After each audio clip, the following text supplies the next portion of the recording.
¿Alguna vez te has preguntado cómo Caín, uno de los primeros hijos de Adán y Eva, pudo haber encontrado esposa y tenido un hijo, si Adán y Eva eran los únicos padres de la humanidad? Este misterio puede parecer desconcertante al principio, especialmente cuando sabemos que Génesis menciona a Adán y Eva como los únicos seres humanos originales creados por Dios. Si ellos eran realmente los únicos padres, entonces, ¿de dónde sacó Caín una esposa? ¿Cómo pudo haber otras personas en el mundo? Esta pregunta ha intrigado a teólogos y a mentes curiosas durante siglos. Al sumergirnos en la Biblia y explorar los matices de esta historia, comienzan a revelarse respuestas fascinantes. Podría ser que haya detalles en las Escrituras que hemos pasado por alto o malinterpretado. ¿Y qué hay de las hijas olvidadas de Adán y Eva porque no se mencionan en la mayor parte del relato bíblico? Acompáñanos mientras desentrañamos este misterio y déjame advertirte, podría sorprenderte. Así que antes de que profundicemos en los detalles, deja un 767 en los comentarios si tienes curiosidad por la verdad y no olvides dar like y suscribirte. Créeme, este viaje te llevará más lejos de lo que esperabas. Exploremos juntos la historia no contada.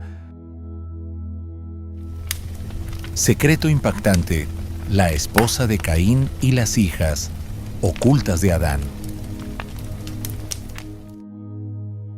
En el principio, antes de que surgieran los reinos y se dividieran las lenguas, antes de que los profetas caminaran sobre la tierra y se diera la ley, había un jardín, y dentro de él un aliento divino que despertó el primer latido del corazón humano. La creación de Adán y Eva permanece como uno de los acontecimientos más profundos y misteriosos de la historia bíblica, un momento sagrado en el que la eternidad tocó la tierra y comenzó la historia de la humanidad. Según los antiguos escritos del Génesis, Dios formó a Adán del polvo de la tierra, moldeándolo con sus propias manos. Pero Adán no vivió realmente hasta que Dios mismo sopló aliento en sus narices, un soplo que llevaba más que aire, llevaba espíritu, propósito e identidad. No mucho después, Dios vio que no era bueno que el hombre estuviera solo. En un acto misterioso, mientras Adán dormía, Dios tomó de su costado y formó una compañera, no del polvo esta vez, sino de su propio hueso y carne. De este acto divino nació Eva, la primera mujer, y con ella el fundamento sagrado de la unión y la familia. Su relación no fue solo el primer matrimonio, sino también el primer pacto entre la humanidad y Dios, sentando las bases para todo lo que seguiría en el texto sagrado. Puedes imaginar ser el primero en amar, en hablar, en sentir el calor del sol y la frescura de los ríos del Edén. Una vez colocados en el jardín del Edén, sus vidas comenzaron a tomar forma. Aunque creados en perfección, su historia pronto encontraría el peso de las decisiones y sus consecuencias. Con el tiempo, Adán y Eva tuvieron hijos y su familia comenzó a crecer. Entre sus descendientes estaban dos hijos cuyos nombres resuenan a través de los siglos: Caín y Abel. Estos dos hermanos nacieron en un mundo sin naciones ni reyes, pero destinados a formar parte de un punto de inflexión en la historia de la moralidad humana. Caín se convirtió en hombre de la tierra, cultivando el suelo y sacando vida de él. Abel, en contraste, eligió el camino del pastor, cuidando rebaños bajo cielos abiertos. Aunque criados en la misma familia, sus espíritus divergieron en formas sutiles pero significativas. Uno trabajaba la tierra con esfuerzo, el otro nutría la vida con cuidado. Al crecer, ambos eligieron presentar ofrendas a Dios, un gesto de devoción, de gratitud y quizá de búsqueda del favor divino. Caín ofreció frutos de la tierra, el resultado de su trabajo en el campo. Abel, en cambio, trajo los primogénitos de su rebaño, incluyendo lo más selecto y valioso. Mientras ambos actos eran religiosos, solo una ofrenda recibió el favor divino. La Biblia dice que el Señor miró con agrado a Abel y a su ofrenda, pero no miró con el mismo favor a la de Caín. ¿Por qué aceptó Dios una ofrenda y rechazó la otra?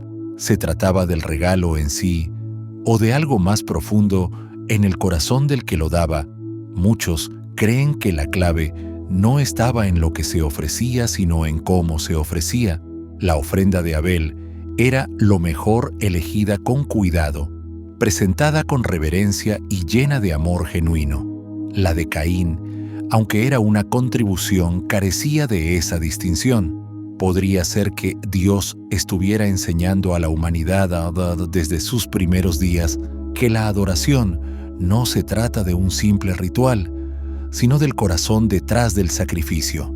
El corazón de Caín, lleno primero de orgullo, comenzó a torcerse con la decepción. La punzada del rechazo creció en celos y su rostro cayó bajo el peso de la vergüenza.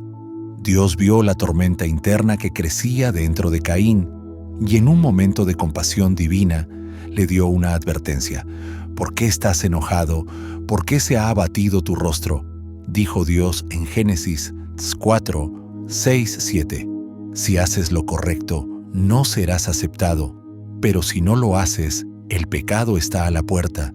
Te codicia, pero tú debes dominarlo. No era solo una advertencia, era una oportunidad de redención. Pero escucharía Caín.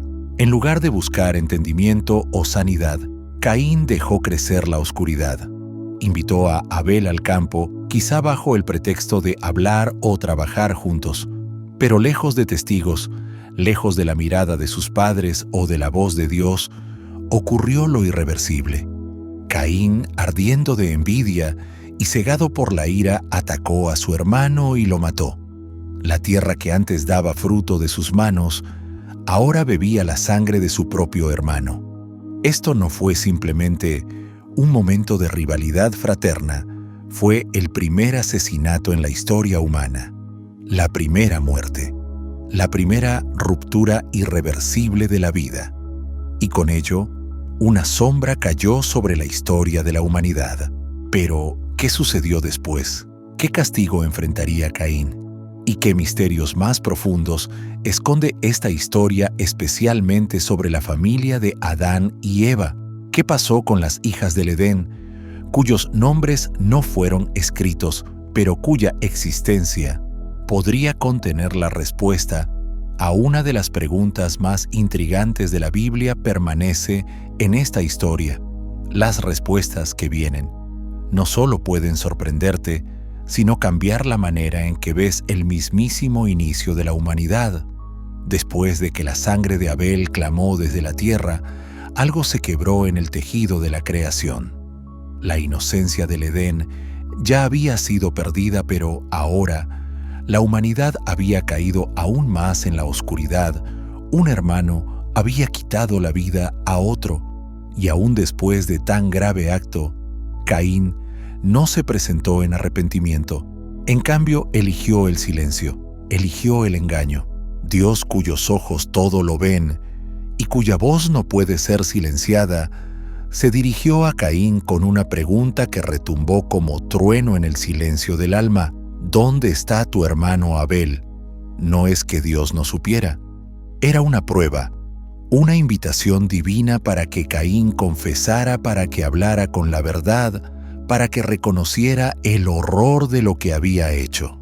Pero en lugar de la verdad, Caín dio una respuesta empapada en desafío. No sé, ¿acaso soy yo el guardián de mi hermano? ¿Puedes sentir la frialdad en esas palabras? ¿Puedes imaginar decirle eso al mismo Creador que dio aliento tanto a ti como a tu hermano? Esta respuesta reveló algo más profundo que la culpa. Desveló un corazón endurecido, un espíritu reacio a cargar con la responsabilidad. No fue solo una negativa a confesar, fue una negativa a importar. Caín no solo había matado a su hermano, ahora intentaba matar también su memoria. Pero Dios no olvida al inocente. Como registra Génesis 4:10, el Señor respondió: ¿Qué has hecho? La voz de la sangre de tu hermano clama a mí desde la tierra. Ese clamor no quedaría sin respuesta. La justicia venía en camino. Entonces Dios pronunció la consecuencia, una que perseguiría a Caín por el resto de sus días. La tierra que antes daba su cosecha bajo la mano de Caín, ahora se volvería hostil. Por más que trabajara el suelo, le resistiría. Ya no sería un hombre de la tierra enraizado en un lugar. En cambio, se convertiría en un errante vagabundo, recorriendo el mundo sin estabilidad, sin hogar. ¿Puedes imaginar lo que sería perder a la vez propósito y lugar en un solo instante? Este juicio atravesó el corazón de Caín. Por primera vez lo vemos derrumbarse, no en arrepentimiento, sino en miedo. Exclamó: «Mi castigo es mayor de lo que puedo soportar». Temía que, como hombre marcado, otros se levantaran para matarlo en venganza. Aunque él no había mostrado misericordia, ahora la suplicaba. Pero Dios, en un acto de restricción y misericordia divinas, no dejó a Caín completamente expuesto. Puso una marca sobre él, una señal misteriosa nunca descrita con detalle en la Escritura, que servía como forma de protección divina. Era un sello de consecuencia, pero también de preservación. A pesar de su pecado, Dios no permitiría que su vida fuese arrebatada. Este momento paradójico, donde el castigo se encuentra con la misericordia, plantea preguntas que resuenan hasta hoy. ¿Por qué protegería Dios a un asesino? ¿Cuál era la verdadera naturaleza de la marca de Caín? ¿Era vergüenza o gracia, juicio o advertencia? Estos misterios nos atraen más profundamente en la historia. Con la marca sobre él y el peso de la sangre de su hermano para siempre en sus manos, Caín salió de la presencia del Señor. Esa frase sola, salió de la presencia del Señor, lleva un sentido de final. No fue solo una partida física, fue una separación espiritual.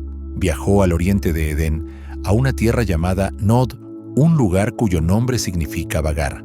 Fue allí, lejos del jardín, lejos de la inocencia, donde la vida de Caín tomó un giro inesperado. La Biblia nos dice algo desconcertante y a menudo pasado por alto. En Génesis 4:17 dice: «Conoció Caín a su mujer, la cual concibió y dio a luz a Enoc». Pero esto plantea una pregunta profunda y controvertida: si Adán y Eva fueron los primeros seres humanos y Caín había sido desterrado, ¿quién era entonces su esposa? ¿De dónde salió? Pudo haber otras hijas de Adán y Eva que nunca fueron nombradas en la Escritura, hijas cuyas historias quedaron olvidadas, ocultas en las sombras de sus hermanos. Y luego surge otro misterio. Caín, el vagabundo errante, no solo engendró un hijo, sino que también edificó una ciudad que nombró en honor a su hijo Enoc. ¿Cómo pudo un hombre destinado a vagar convertirse de pronto en constructor, en arquitecto de comunidad? ¿Fue este su intento de desafiar la maldición, de plantar raíces donde no debía haberlas? ¿O fue su forma de dejar un legado, de intentar levantar con piedras lo que la vergüenza había derribado? Este acto de edificar una ciudad marcó un giro importante en la historia humana. Fue el comienzo de la sociedad organizada, la primera vez que un ser humano levantaba un asentamiento permanente. Lo que había comenzado en un jardín ahora se transformaba en una ciudad. Del pecado individual surgía un futuro comunitario. Pero, ¿qué secretos escondía esa ciudad? ¿Quiénes vivían allí? ¿Y qué verdad oculta acerca de los orígenes de la humanidad permanece cerca de la historia? Cuanto más profundo vamos, más el silencio de la Escritura comienza a hablar, y las respuestas que encontramos pueden sacudir todo lo que creíamos saber sobre Caín, su esposa, y las hijas olvidadas del Edén. Y aquí es donde comienzan las preguntas, primero en silencio, como susurros, en el trasfondo de un relato sagrado, pero luego creciendo en la mente de los lectores a lo largo de los siglos. A medida que se desarrolla la historia de Caín, de pronto nos topamos con un misterio que nunca se explica directamente. En Génesis 4:17 simplemente se dice: «Y conoció Caín a su mujer, y ella concibió y dio a luz a Enoc». Pero, ¿quién era esta esposa? ¿De dónde vino el texto? No ofrece nombre, ni trasfondo, ni genealogía. Es como si hubiera aparecido de la nada y, sin embargo, claramente tuvo que provenir de algún lugar. Este detalle aparentemente pequeño abre la puerta a uno de los misterios más debatidos de la historia bíblica. ¿Había otros seres humanos vivos durante la vida de Caín, además de Adán, Eva y sus hijos inmediatos? ¿O hubo hijas de Adán y Eva, olvidadas por la historia pero esenciales para la continuidad de la humanidad? Aún antes de este momento, ya se había dado una pista en la conversación entre Dios y Caín. En Génesis 4:14, Caín, tambaleándose bajo las consecuencias de sus actos, clama: «He aquí hoy me echas de la faz de la tierra, y de tu presencia me esconderé, y seré errante y extranjero en la tierra. Y sucederá que cualquiera que me hallare me matará». Su súplica no solo estaba llena de miedo, estaba llena de la suposición de que existían otros que podrían vengarse. Pero si Adán y Eva eran los únicos humanos vivos, ¿quiénes eran esos otros que Caín temía? Es aquí donde se enciende la curiosidad. ¿Cómo podía Caín temer ser hallado y asesinado por personas si no existían? Este miedo implica fuertemente que el mundo fuera del Edén ya estaba habitado por otros. O al menos, Caín lo creía. Y si Caín lo creía, ¿qué le dio origen a esa creencia? La respuesta de Dios a Caín solo profundiza el misterio. En lugar de descartar su miedo como irracional, Dios lo toma en serio. En Génesis 4:15 dice: «Y le respondió Jehová: ciertamente, cualquiera que matare a Caín 7 veces será castigado». Luego Dios puso una marca sobre Caín, una protección sobrenatural que advertiría a cualquiera que lo encontrara que no lo dañara. Pero de nuevo, esto implica la presencia de personas fuera de la familia inmediata de Adán y Eva. ¿Por qué habría Dios de poner una marca así? A menos que hubiera amenazas reales contra la vida de Caín, estos versículos han provocado debate durante siglos. Algunos sugieren que Adán y Eva tuvieron muchos hijos, tanto varones como hembras cuyos nombres nunca fueron registrados. Pudo haber sido la esposa de Caín, una de sus hermanas. La idea puede incomodar a nuestra mentalidad actual, pero en las primeras generaciones de la humanidad, tales uniones habrían sido necesarias para la continuidad de la raza humana. De hecho, Génesis 5:4 nos dice: «Y fueron los días de Adán después que engendró a Set 800 años, y engendró hijos e hijas». Aunque sus nombres se perdieron en la historia, su presencia queda afirmada en la Escritura. Aún así, otros han mirado más allá. Algunos estudiosos y teólogos proponen que pudieron haber existido otros seres humanos creados por Dios fuera de la descendencia de Adán y Eva.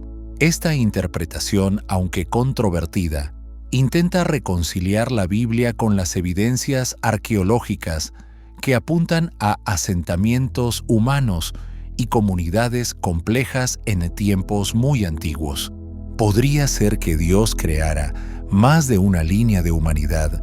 Era la familia de Adán, solo la línea del pacto, la narrativa elegida para llevar adelante la historia espiritual de la redención, mientras otros vivían y se multiplicaban en la tierra. Estas preguntas se vuelven más profundas cuando consideramos las evidencias antiguas de sociedades humanas tempranas, tumbas, pinturas rupestres y uso de herramientas, rastros de humanidad que preceden la historia escrita y sugieren una población más amplia. Eran estas personas parte de ramas olvidadas de la humanidad, pasadas por alto en la narrativa del Génesis, pero sin embargo reales. Aún así, debemos proceder con cautela. La Biblia, tal como está, no confirma la existencia de otros humanos aparte de la familia de Adán y Eva. Guarda silencio sobre cualquier evento separado de creación de otras personas. En cambio, se centra intensamente en la línea espiritual, que finalmente llevaría a Noé, Abraham y en última instancia al Mesías. Por lo tanto, aunque las teorías de un origen humano más amplio puedan atraer a la lógica moderna y a la evidencia científica, siguen siendo especulativas, no explícitamente arraigadas en el texto sagrado. Y sin embargo, ¿puede el silencio de la Escritura ser tan revelador como sus palabras? ¿Qué significa que las hijas de Adán y Eva nunca fueran nombradas aunque fueran esenciales para la continuación misma de la vida? ¿Qué podría decir esto sobre el papel de la mujer en las narrativas antiguas, que incluso aquellas que llevaron en su vientre las siguientes generaciones quedaron sin voz ni registro? Es posible que las hijas olvidadas tengan la clave perdida para comprender a la esposa de Caín. A medida que nos adentramos más en las capas de este misterio, nos quedamos con más preguntas que respuestas. Y quizás ese sea el punto. No toda verdad está destinada a ser obvia. Algunas deben ser buscadas, meditadas y descubiertas con el tiempo. Así que permanece en este viaje. La historia está lejos de terminar. Y la siguiente pieza de este antiguo rompecabezas puede cambiar la manera en que ves no solo a Caín, sino también a todos los comienzos olvidados de la humanidad. Al otro lado del debate se encuentra la teoría más ampliamente aceptada entre eruditos y creyentes, por igual, una que ofrece tanto una explicación práctica como fundamentada en las Escrituras. Según esta visión, Caín probablemente se casó con una de sus propias hermanas o con una parienta cercana, como una sobrina nacida de la misma línea familiar original. Esta interpretación no surge solo de la especulación, sino de una lectura atenta del texto, junto con una comprensión del contexto cultural, social y espiritual de los primeros días de la humanidad. El libro del Génesis no nos dice que Adán y Eva solo tuvieron a Caín y Abel. De hecho, la narración deja espacio para muchos más. En Génesis 4:1, Eva declara: «He adquirido varón con la ayuda del Señor», al dar a luz a Caín, un momento de triunfo y reconocimiento divino. Pero después del nacimiento de Abel, no se hace tal declaración. ¿Es este silencio simplemente una brevedad narrativa, o podría insinuar que otros hijos no nombrados nacieron entre estos dos eventos? Pudo haber hijas olvidadas por la pluma del escriba, pero vitales para el progreso de la historia humana. Algunos teólogos han señalado la ausencia de genealogías detalladas en esa época como evidencia de que muchos hijos, especialmente hijas, pudieron haber sido omitidos del enfoque narrativo, el cual tiende a resaltar la línea masculina que conduce a los pactos posteriores. Pero esas hijas, aunque innombradas, pudieron haber llevado dentro de sí la clave de la continuación de la humanidad. En Génesis 5:4, después del nacimiento de Set, el texto dice claramente: «Y fueron los días de Adán, después que engendró a Set 800 años, y engendró hijos e hijas». Este versículo no presenta una limitación, sino una expansión. Abre la puerta a la posibilidad de que Adán y Eva tuvieran una familia numerosa y fructífera, una que incluyera muchos hijos cuyos nombres nunca fueron escritos, pero cuyas vidas fueron esenciales para poblar la tierra primitiva.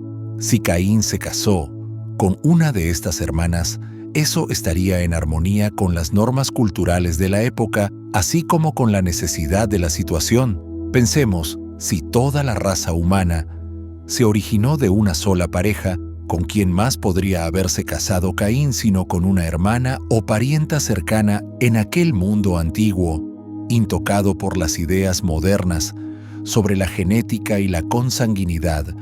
Lo que hoy consideramos controvertido, entonces era un asunto de propósito divino.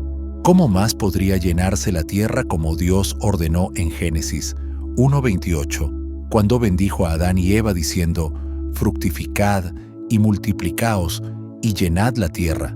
La práctica de casarse con parientes cercanos no solo era aceptable, en esos primeros días era necesaria. No había naciones establecidas, ni tribus ni comunidades más allá de la primera familia. Y a lo largo de los primeros capítulos de la Biblia, encontramos otros ejemplos de este patrón familiar repetido. La familia de Noé ofrece un caso notable. Después de que el diluvio limpiara la tierra, Noé, su esposa y sus 3 hijos, Sem, Cam y Jafet, fueron los únicos sobrevivientes humanos. Estos hijos también tenían esposas, y una vez más, la humanidad tuvo que reconstruirse desde un pequeño núcleo familiar. El patrón repite el comienzo: parientes cercanos unidos para llevar adelante la vida. Incluso Abraham, el padre de naciones, estuvo casado con Sara, quien era su media hermana. En Génesis 20:12, el propio Abraham dice: a decir verdad, también es mi hermana, hija de mi padre, aunque no hija de mi madre, y vino a ser mi mujer. Esta unión no fue condenada, fue bendecida, y a través de ella vino el hijo de la promesa, Isaac. Isaac más tarde se casaría con Rebeca, hija de su primo Betuel, y Jacob, su hijo, se casaría con 2 primas más, Lea y Raquel, hijas de Labán. Estas no fueron excepciones, sino ejemplos de una continuidad cultural. En el mundo de los patriarcas, casarse dentro de la familia extendida no solo era permisible, era una manera de preservar el pacto, la tradición y la pureza de la fe. Pero esto plantea una pregunta más profunda. ¿Por qué cambiaron después estas prácticas? La respuesta se encuentra en la evolución de las leyes de Dios. La ley mosaica dada a Israel a través de Moisés, más de 2000 años después de Adán y Eva, introdujo una nueva estructura ética y social. En Levítico 18 se establecieron leyes que prohibían el matrimonio entre parientes cercanos. Estas leyes eran parte de una progresión divina que reflejaba no solo el crecimiento espiritual del pueblo de Dios, sino también la necesidad práctica de preservar la salud y el orden en una sociedad en maduración y expansión. Podría ser que Dios permitiera lo que era necesario en el principio, solo para restringirlo después, cuando la humanidad se volvió más fuerte, más numerosa y más compleja. ¿Qué dice esto sobre el tiempo divino, sobre cómo Dios nos encuentra, no solo donde estamos, sino también cuando estamos? Aún así, para muchos, la idea de que Caín se casara con su hermana sigue siendo inquietante. Pero en el contexto de un mundo recién creado donde la tierra aún era joven e incontaminada y el ADN humano no había sido aún corrompido por generaciones de degeneración, tales uniones no tendrían las mismas consecuencias biológicas que hoy. No fue un escándalo, fue una necesidad de supervivencia. Así que, cuando Caín tomó esposa y construyó una ciudad, no estaba saliéndose del plan de Dios, sino continuando el patrón puesto en marcha desde la creación misma. Era un mundo en su infancia, moldeado por la necesidad, formado por la instrucción divina y sostenido por las manos de una sola familia encargada de llenar la tierra. Y sin embargo, una pregunta permanece en las sombras: ¿qué fue de esas hijas innombradas? Vivieron sus vidas en silencio, olvidadas por el nombre, pero recordadas en el legado, o continuaron sus historias a lo largo de las generaciones, transmitidas no en texto, sino en sangre.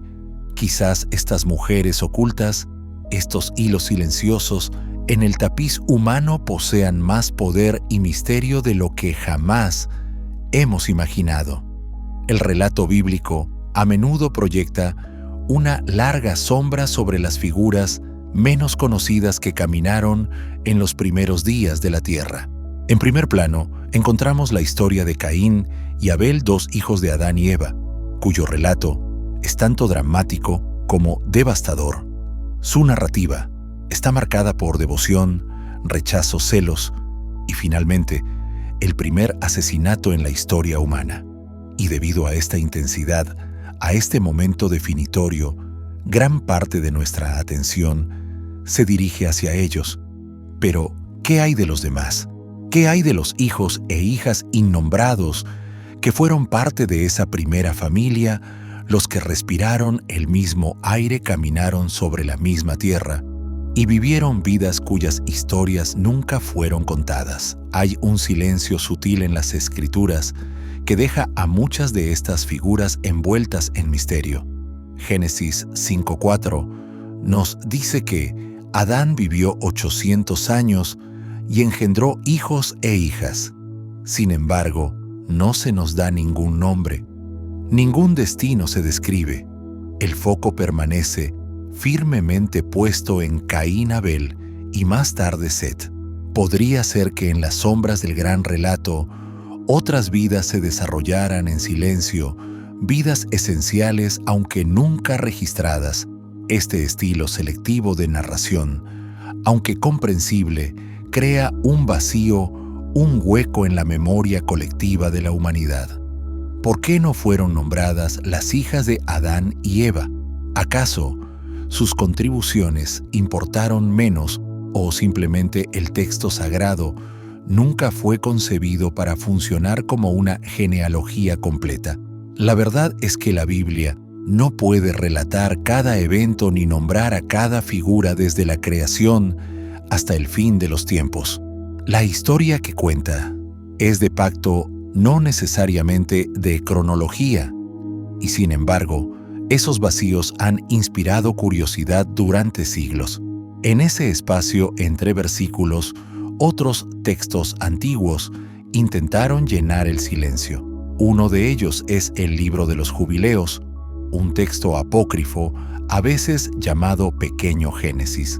Aunque no está incluido en el canon oficial de la Biblia judía o cristiana, este libro ofrece expansiones de las historias halladas en Génesis, aportando detalles adicionales sobre personajes clave e incluso nombrando a las hijas de Adán y Eva. Aunque su autenticidad es debatida entre los teólogos por cuestiones de origen y autoría, el Libro de los Jubileos tiene valor histórico y aún es respetado en algunas tradiciones judías y cristianas. Se atreve a preguntar lo que el texto canónico deja en silencio, y al hacerlo, pinta un cuadro más amplio, aunque especulativo, de las primeras generaciones de la humanidad. Según el Libro de los Jubileos, dos hijas de Adán y Eva fueron llamadas Awan y Asura. Awan, en particular, se cree que fue la esposa de Caín, la mujer a la que conoció tras ser exiliado a la tierra de Nod. Su nombre, posiblemente enraizado en el hebreo antiguo o fenicio, ha sido traducido como vicio o poder. Tal dualidad es llamativa. ¿Podría su nombre reflejar la carga que llevó como compañera del primer asesino del mundo? O quizás significa la fortaleza que encarnó como mujer, unida a una de las figuras más infames de la historia humana, cuando Génesis 4:16-17 declara: «Salió pues Caín de la presencia del Señor, y habitó en tierra de Nod al oriente de Edén, y conoció Caín a su mujer, la cual concibió y dio a luz a Enoc». Se nos presenta de repente un desarrollo sin explicación. ¿Quién era esta mujer y de dónde salió? La Biblia canónica la deja anónima, pero el Libro de los Jubileos ofrece un nombre, un papel y una conexión más profunda con el linaje humano temprano. ¿Pudo Awan haber sido hermana de Caín, nacida en los años posteriores a la expulsión del Edén, o fue sobrina suya, quizá hija de Set, nacida mucho después, cuando las generaciones ya se habían multiplicado? Algunas tradiciones sugieren que Caín no conoció a su esposa inmediatamente tras su exilio, sino solo después de muchas décadas. Pudieron haber pasado casi 300 años antes de que edificara la ciudad de Enoc. Si fue así, la población de la tierra ya habría crecido sustancialmente, quizás alcanzando docenas o incluso cientos de personas, todos descendientes de Adán y Eva.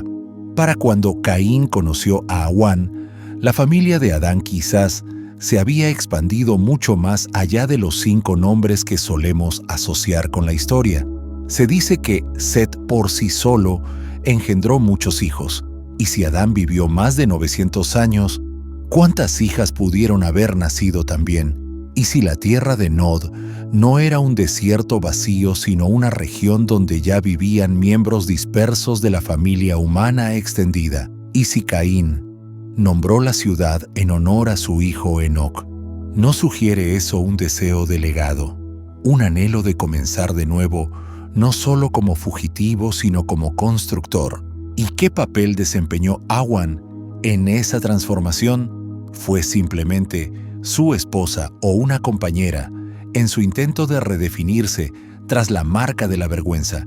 También es importante recordar que el matrimonio entre parientes cercanos no fue condenado en estas primeras generaciones.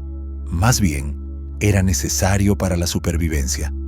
Las leyes mosaicas que prohibían el incesto vendrían miles de años después, mucho tiempo después de que la genética humana se hubiera debilitado y la sociedad se hubiera vuelto más estructurada.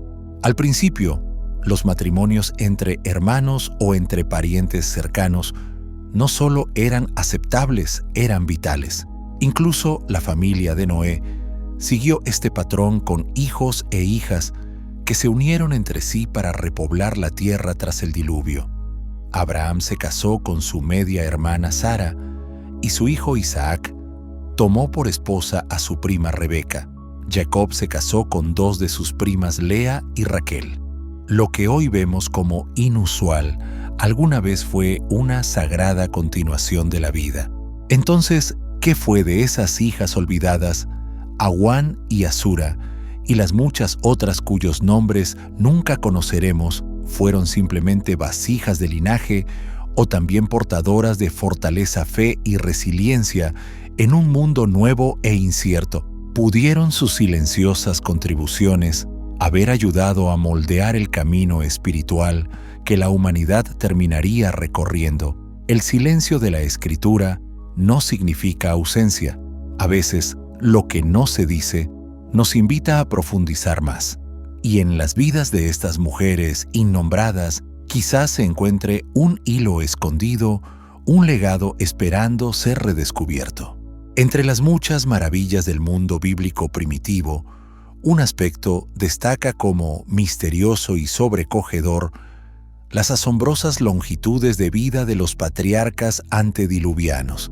Estos primeros hombres cuyas vidas se extendieron por siglos, vivieron en un tiempo que parece casi de otro mundo según los estándares modernos.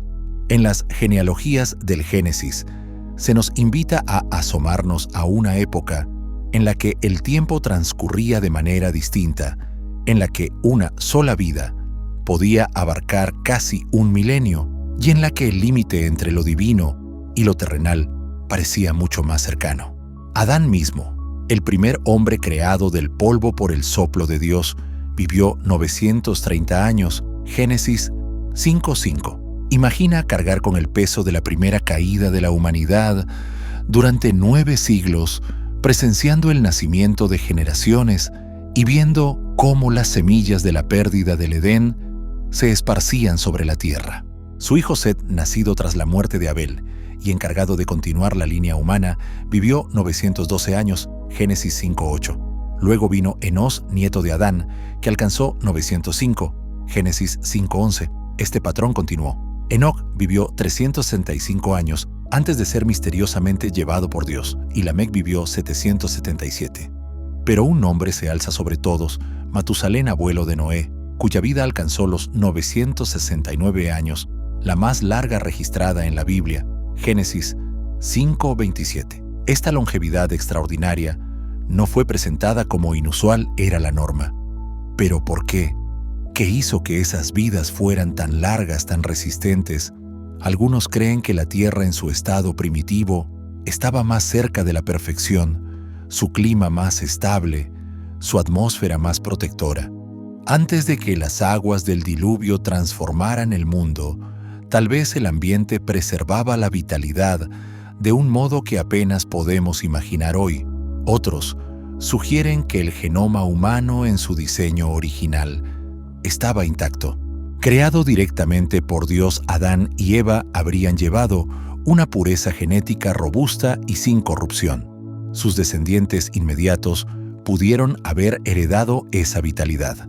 Y otros miran a la intervención divina. En Génesis 6:3, justo antes del diluvio, Dios declara: «No contenderá mi espíritu con el hombre para siempre, porque ciertamente él es carne, mas serán sus días 120 años». ¿Fue este un decreto directo para acortar la vida humana o una advertencia de lo que estaba por venir? Lo cierto es que después del diluvio, las vidas comienzan a acortarse. Noé, nacido antes del diluvio, vivió 950 años, Génesis 9:29, pero sus descendientes vieron caer rápidamente la longevidad. Abraham vivió 175, Génesis 25:7, Isaac 180, Jacob 147, y Moisés 121, Deuteronomio 34:7, justo en línea con el límite que Dios había anunciado. ¿Es coincidencia o una transformación calculada del destino humano? Muchos teólogos creen que este cambio en la duración de la vida no fue un accidente. A medida que el mundo cambió después del diluvio, después de la dispersión en Babel, después de que el pecado creciera y se extendiera, también lo hicieron los planes de Dios para la humanidad. Las vidas largas ya no eran necesarias. En un mundo cada vez más fragmentado y caído, tal vez Dios buscó realinear a la humanidad con un ritmo distinto, uno enfocado no en la cantidad de días, sino en el peso del propósito. Podría ser también que a medida que las familias crecieron y comenzaron las civilizaciones, las vidas más cortas ayudaran a contener la propagación de la corrupción, o fue un medio para enfatizar la urgencia del arrepentimiento y la obediencia ahora que las personas ya no tenían siglos para buscar el rostro de Dios. Otros señalan los efectos de la endogamia y la decadencia genética. Con el paso del tiempo, el acervo genético humano se debilitó. Con la caída vino no solo la muerte espiritual, sino también el deterioro físico, y con cada generación que pasaba, el cuerpo, una vez formado en perfección divina, se alejaba más de su diseño original, sea cual fuere la razón. El contraste es innegable. Los patriarcas antediluvianos vivieron en un mundo más cercano al Edén, intacto de los desastres y degradaciones de los siglos posteriores. Sus largas vidas fueron un testimonio de un tiempo en el que el cielo aún permanecía cerca de la tierra, cuando el aliento de Dios aún resonaba en la sangre de la humanidad. Y sin embargo, esas largas vidas no trataban únicamente del tiempo, trataban del legado.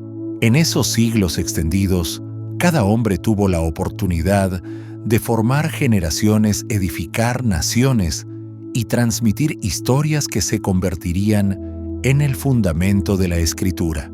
Los efectos de una sola vida podían extenderse a lo largo de siglos.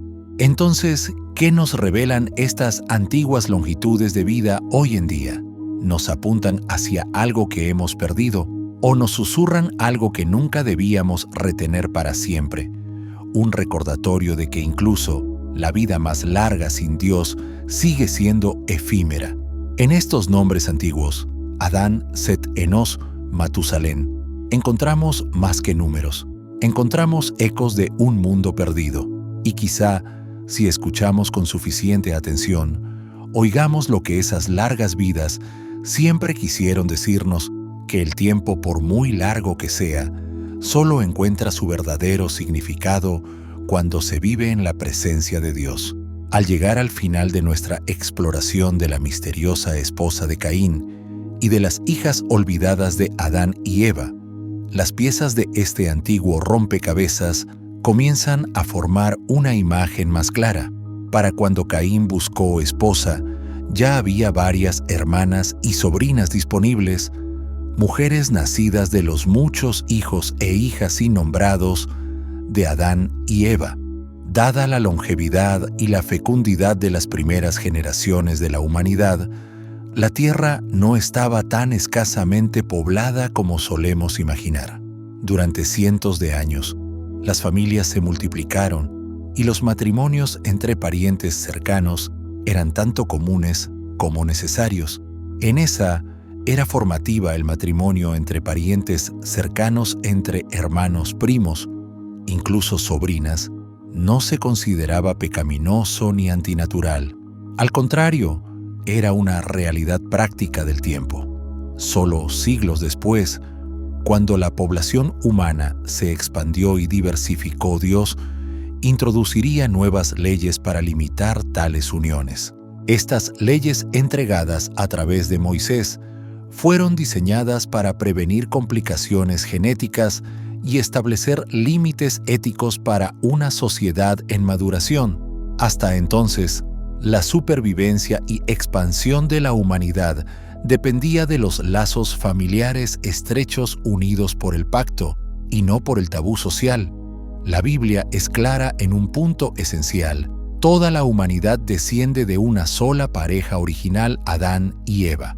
Esta verdad fundamental se afirma en Hechos 17:26, que proclama: de un solo hombre hizo todas las naciones para que habitaran toda la tierra, y les señaló los tiempos determinados y los límites de su habitación. Este versículo no solo es una declaración teológica, es una afirmación de unidad, recordándonos que cada nación, cada raza, cada persona tiene un origen común.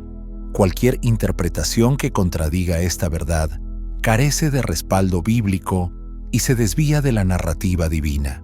Volviendo al libro de los Jubileos, encontramos otro personaje vital en esta historia, Asura, la otra hija de Adán y Eva, mencionada en este texto apócrifo como esposa de Set. Aunque no canonizado en la mayoría de las tradiciones cristianas o judías, el libro de los Jubileos aporta profundidad poética y teológica a las historias que en Génesis quedan incompletas. El nombre de Asura se asocia con el azul puro del cielo, o con el lapislázuli, la piedra azul profundo, que simboliza santidad y claridad divina. Su presencia en la narrativa introduce una figura femenina poderosa cuyo nombre está vinculado con el mismo cielo.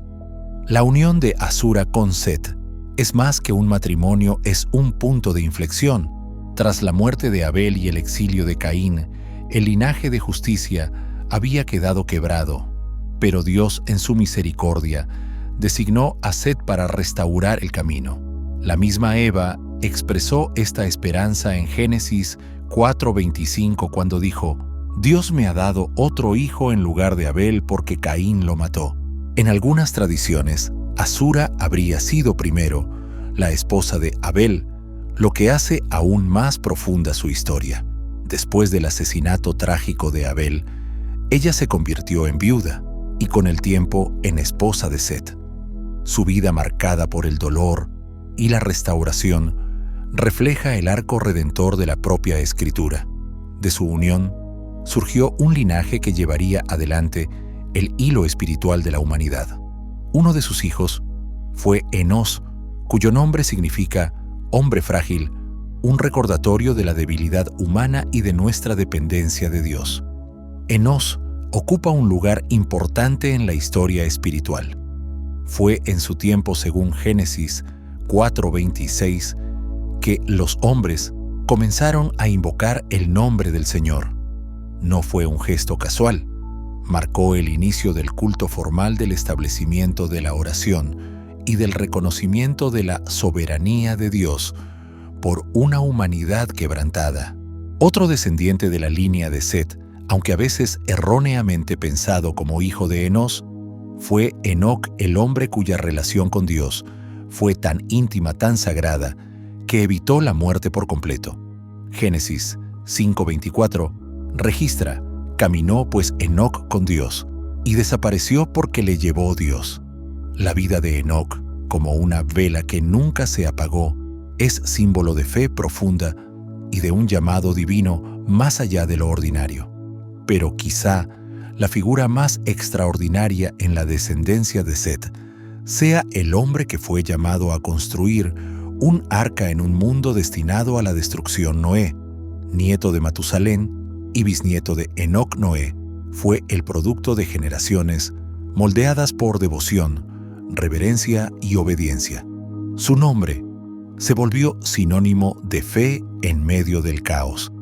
Elegido por Dios para preservar no solo a la humanidad, sino también a cada especie de criatura, la historia de Noé nos recuerda que la redención nunca está fuera de alcance, incluso cuando el mundo se ahoga.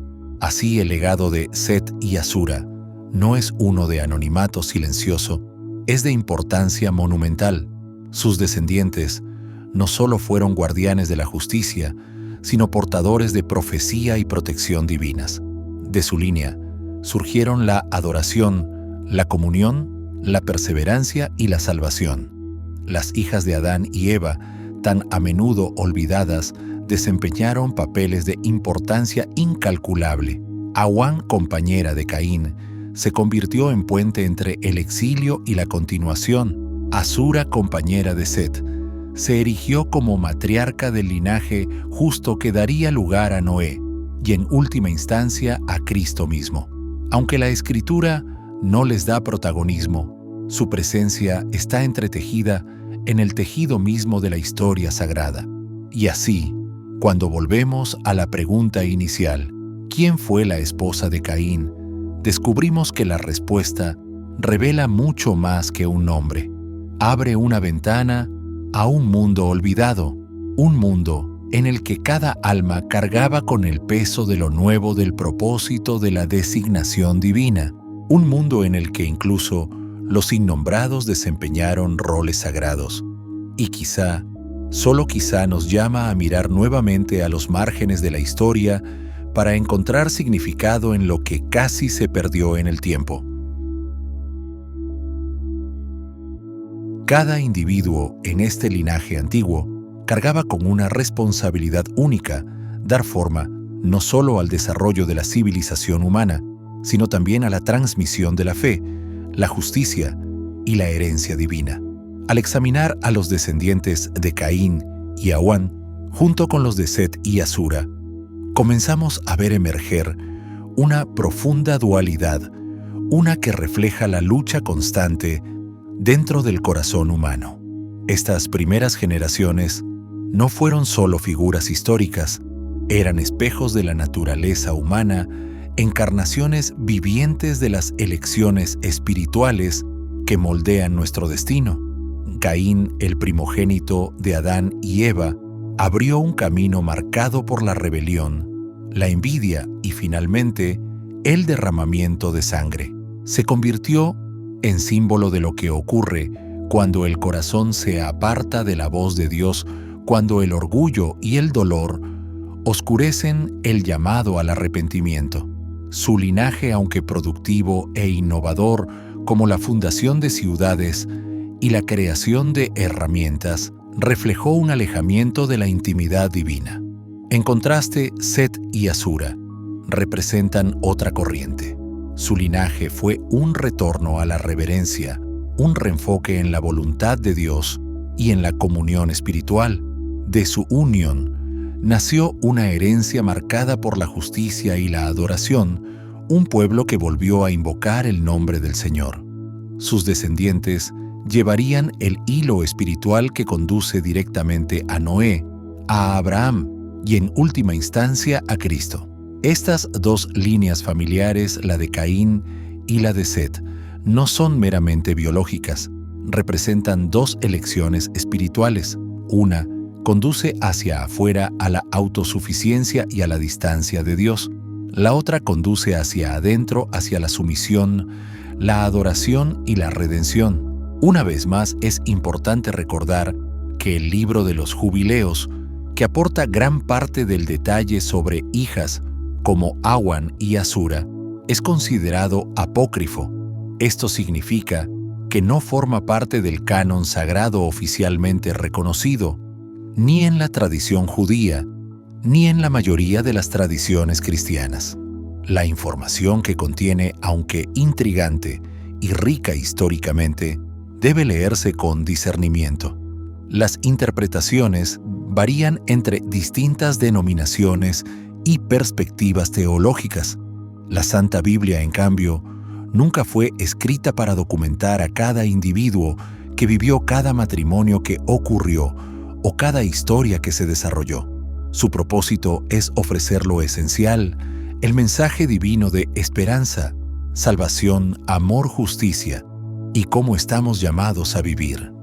Sus páginas no son libros de historia exhaustivos, son revelaciones sagradas que nos apuntan hacia lo que realmente importa a los ojos de Dios. Por eso la Biblia omite a menudo personajes secundarios o deja ciertos eventos envueltos en misterio. Su propósito no es saciar cada curiosidad, sino despertar el alma. Las historias que sí incluye, sean largas o breves, detalladas o resumidas, han sido escogidas para revelar verdad no trivia. Dios, en su infinita sabiduría, nos ha mostrado lo que necesitamos saber para vivir rectamente, creer profundamente y caminar humildemente con Él. Como leemos en Isaías 55:8-9, porque mis pensamientos no son vuestros pensamientos ni vuestros caminos. Mis caminos, dice Jehová. Como son más altos los cielos que la tierra, así son mis caminos más altos que vuestros caminos, y mis pensamientos más que vuestros pensamientos. Estas palabras nos recuerdan que aunque anhelemos más detalles, Dios ve un tapiz mucho más amplio de lo que podemos comprender. Hay un propósito divino incluso en el silencio. Y así, aunque quizá nunca tengamos una respuesta definitiva sobre la esposa de Caín, o conozcamos todo acerca de las hijas de Adán y Eva, aún se nos ha dado lo suficiente para buscar a Dios, y ese es el corazón de todo. La fe no se construye sobre conocer cada nombre o descifrar cada misterio. La fe se construye sobre la confianza, sobre caminar con Dios incluso cuando el camino no está completamente trazado. La Biblia es un regalo, una invitación sagrada a acercarnos al Creador. No se trata de saberlo todo, se trata de conocerlo a Él. Ahora es tu turno de reflexionar. ¿Crees en la información presentada por el libro de los Jubileos, aun siendo un texto apócrifo? ¿Quién crees que fue realmente la esposa de Caín? ¿Fue su hermana, su sobrina o alguien cuya historia aún no hemos descubierto por completo? Deja tus pensamientos en los comentarios. Nos encantaría escuchar tu perspectiva, tu opinión. Realmente importa y ayuda a mantener vivas estas conversaciones importantes. Gracias de todo corazón por acompañarnos en este viaje. Si esta historia te inspiró o te dio algo en qué pensar, no olvides dar me gusta al video, compartirlo con alguien curioso sobre la historia bíblica y suscribirte para más contenido que invite a la reflexión. Cuídate y que la sabiduría de Dios, la paz de su Espíritu y el amor de su palabra estén siempre contigo. Dios te bendiga.